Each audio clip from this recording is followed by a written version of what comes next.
bonde. Munotengesa bonde. Tanzwa muchiti munotengesera muMacheke. Chekutanga sei makatsarudza Macheke? Macheke ndo mandakazvarirwa ndikakurira. Uri chizvarwa chemuno. Kumba vanozero ndo zvaunoita. Dzimwe hanzvadzi dzangu dzinozviziva asi dzimwe dzacho hadzizivi. Une mhuri here iwe pachako? Nditori newana.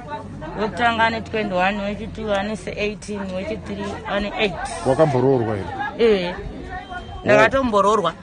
Ndobva wabvireiko? Nditori nemuchato. Muchato? 5.11. Ndiwo muchato wauinawo?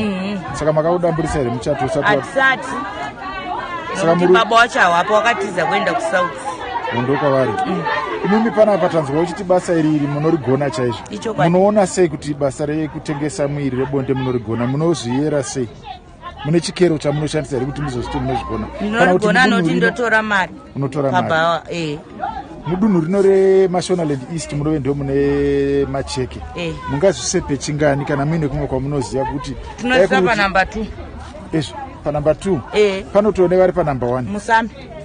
Musami vari papa? Musami ine tuma 13, 12, 13, 15. Pamusami vari papi chaipo? Vari pamashops.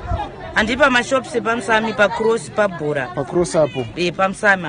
Kuseri kwavo kune marooms awanowakirwa, marudzi emashops wane dzimba dzinenge dziri kuseri kwemabhawa awo. Saka ivo vanokukundai? Pamusami pane mahure akawandisa. Nemhaka yezera?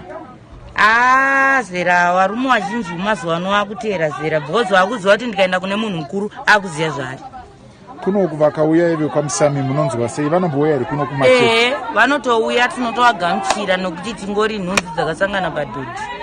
Hapana muridzi webhawa, hakuna munhu anotonga munhu mubhawa. Nokuti inini ndichazodawo kuenda ikoko kunotsvagira mari ikoko. Because inonzi kuita mari ungori munyowani panzvimbo. Imi zita renyu ramataura iroro, tiri kuti isusu pasvondo kana pamwedzi mungasangana nevarume vangani mubasa renyu? Pasvondo ndosvika kuma 30 kana zvinhu 5. Mune chamunoshandisa here? Munonwa here?